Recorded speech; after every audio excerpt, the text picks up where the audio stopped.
আনসারের বন্ধুরা আমাদের ছাত্র বন্ধুদের উপরে হামলা করেছে। এই ঘটনা খুবই উদ্বেগজনক। হুটহাট করে গেলাম, একটা সুযোগ পেয়েছি কলম, সেই সুযোগ নেওয়া অন্যায়, অনুচিত। জাতীয়করণের দাবিতে যে আনসাররা বিক্ষোভ করছিলেন তারা সেখানে এক ধরনের শিক্ষার্থীদের সাথে সংঘর্ষে জড়িয়েছেন।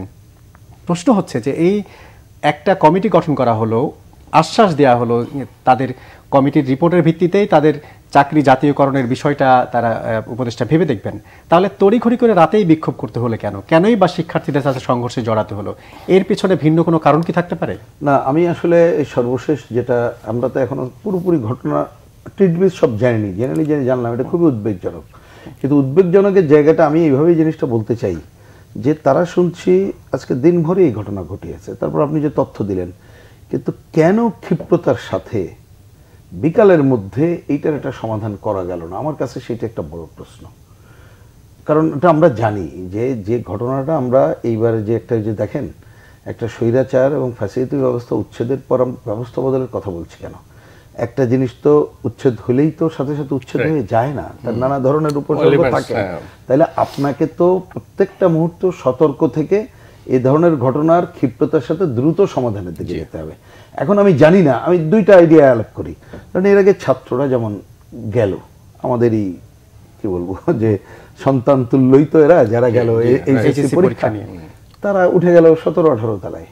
ওইখানেও তো যেটা আমরা পরে পত্রিকায় দেখলাম, ওইখানে বললো যে আচ্ছা আমরা মেনে নিলাম বা ভাববো। আমি নিজেই দেখেছি একজন উপদেষ্টা বলছে যে বাবারে তাহলে একটু শুনি তোমরা কি বললা, হয়তো তোমাদেরটা ন্যায্য, তাহলে 10 জন আসো একটু চিন্তা করি। আমি বললাম যে না, আমাদের দাবি না মানলে যাব না। তারপরে বললো প্রজ্ঞাপন দেন, তারপরে না হলে যাব না। এবং পরে দেখলাম সম্ভবত শিক্ষার যিনি দায়িত্বপ্রাপ্ত তিনি এসে বললেন প্রজ্ঞাপন অলরেডি দিয়ে প্রচার হয়ে গেছে। এখন জানি না এরাও কি এরকম মনে করছে কিনা। তাহলে এই উদাহরণটা তো মোটেই ভালো না। কারণ আপনি কোনোটা কেউ পজিটিভ উদ্দেশ্য থাকতে পারে, নানা উদ্দেশ্য থাকতে পারে, কিন্তু আমি জিনিসটাকে এইভাবে নিতে চাই।